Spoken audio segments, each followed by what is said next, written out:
ఏపీలో ఎన్నికల వేళ మరోసారి కరెంటు ఛార్జీల పెంపు తప్పేలా లేదు. రాష్ట్రంలో విద్యుత్ సంస్థలు 2024-25 ఆర్థిక సంవత్సరానికి 250 కోట్ల రూపాయల మేర విద్యుత్ ఛార్జీలు పెంచేందుకు అనుమతించాలని కోరుతూ విద్యుత్ నియంత్రణ మండలికి ప్రతిపాదనలు అందించాయి. వీటిపై ఈఆర్సీ ప్రజాభిప్రాయ సేకరణ చేపట్టి తుది నిర్ణయాన్ని తీసుకోవాల్సి ఉంది.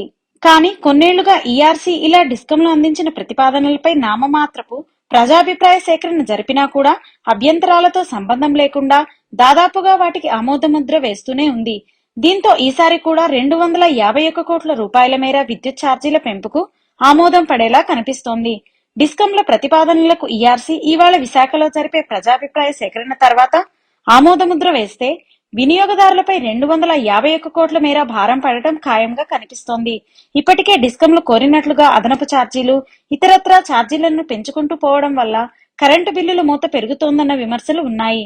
ఇలాంటి తరుణంలో మరోసారి డిస్కంల ప్రతిపాదనలకు ఈఆర్సీ ఆమోదముద్ర వేయవద్దనే డిమాండ్లు వినిపిస్తున్నాయి. ఇవాళ్టి నుండి 4 రోజుల పాటు విశాఖలోని ప్రాంతీయ కార్యాలయంలో ఈఆర్సీ ప్రజాభిప్రాయ సేకరణ చేపట్టనుంది. వర్చువల్ విధానంలో సాగే ఈ ప్రజాభిప్రాయ సేకరణ తరువాత డిస్కంల ప్రతిపాదనలపై ఈఆర్సీ తుది నిర్ణయం తీసుకోవాల్సి ఉంది. డిస్కంల ప్రతిపాదనాన్ని పూర్తిగా తోసిపుచ్చేందుకు కూడా ఈఆర్సీకి అధికారం ఉంటుంది. అలాగే మార్పు చేర్పులు చేసేందుకు, అవేవీ లేకుండానే పూర్తిగా ఆమోదించేందుకు ఈఆర్సీకి అధికారం ఉండటంతో ఎన్నికల వేళ కరెంటు ఛార్జీల పెంపుపై తీసుకోబోయే నిర్ణయం కీలకంగా మారింది.